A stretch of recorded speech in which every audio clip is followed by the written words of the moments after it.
Magandang gabi, Luzon, Visayas at Mindanao. Mga kapuso, umakyat pa sa 37 ang nasawi dahil sa magnitude 7.8 na lindol na yumanig sa Mindanao kahapon.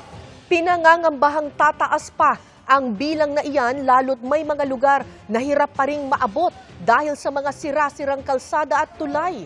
Dagdag problema ang mayat-maya pa ring aftershocks sa mahigit 1,300 sa huling tala ng PBOX.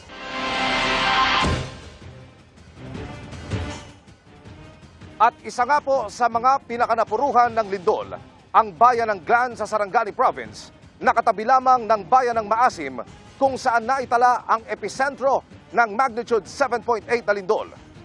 Hirap marating mga kapuso ang lugar dahil sa mga kalsada at tulay na hindi po madaanan. Sinoong yan ng GMA News Team at nakatutok doon live si Maki Pulido. Maki, kamusta ang sitwasyon diyan?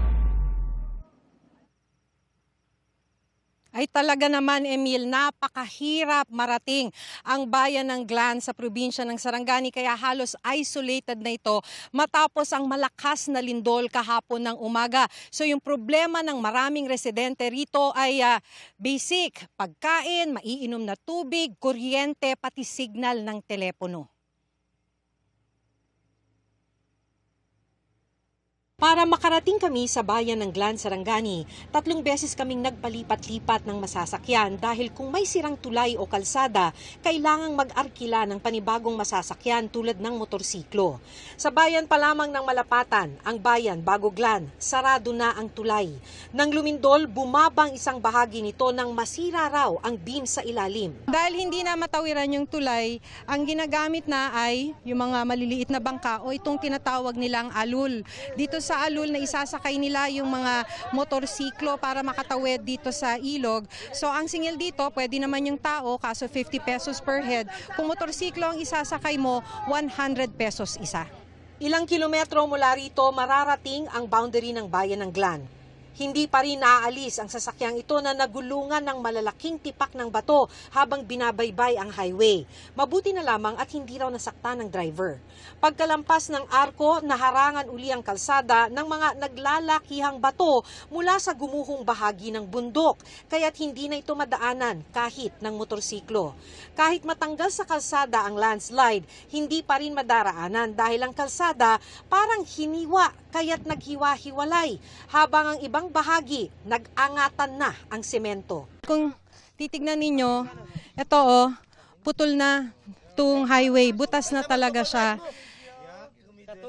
Hindi na talaga yan madaraanan. Maliban dito sa landslide, na natakpan yung kalsada na hindi pa nakli-clear. May mga portions na talaga nitong kalsada na butas-butas na. Itong portion na to ng kalsada, biyak na talaga.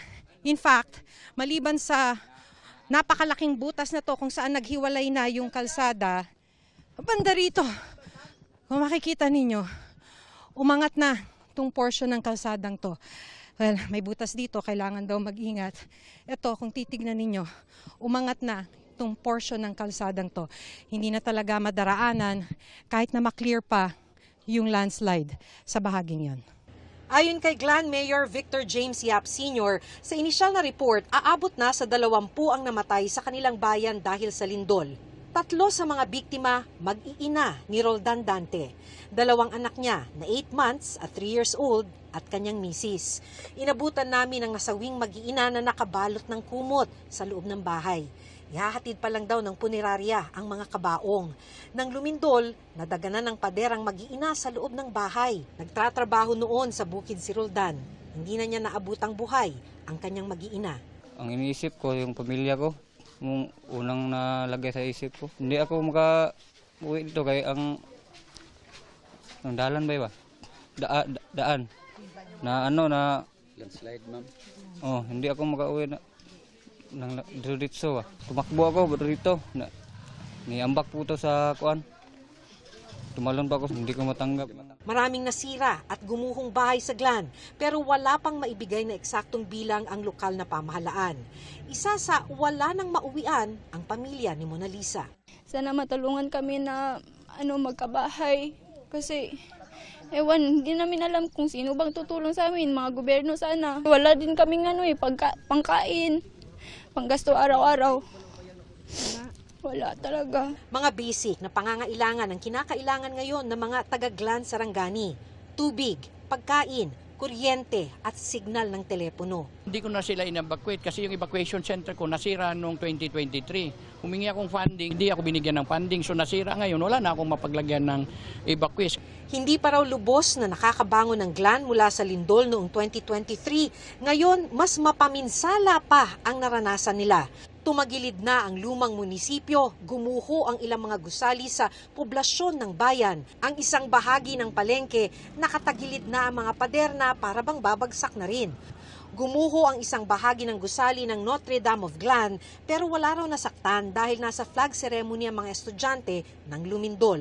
Umaapila ng tulong ang mga residente ng Glan. Inabutan namin silang nakapila sa pag-asang may ibibigay na ayuda. Pero pila pala para i-report sa DSWD ang sira sa kanilang mga bahay. Wala na kaming bahay. Sa karsada na kami, ma'am. Dami ang mga bahay doon, wala na katirahan. Ang sabi sa atin ni Mayor Yap ay magdedeklara na raw sila ng state of calamity para magamit nila yung calamity funds ng bayan. Pero posible naman na ang maging problema nila ay yung withdrawal ng pera dahil hanggang sa ngayon ay sarado pa rin yung land bank sa May Glan. Emil? Maraming salamat, Maki Pulido.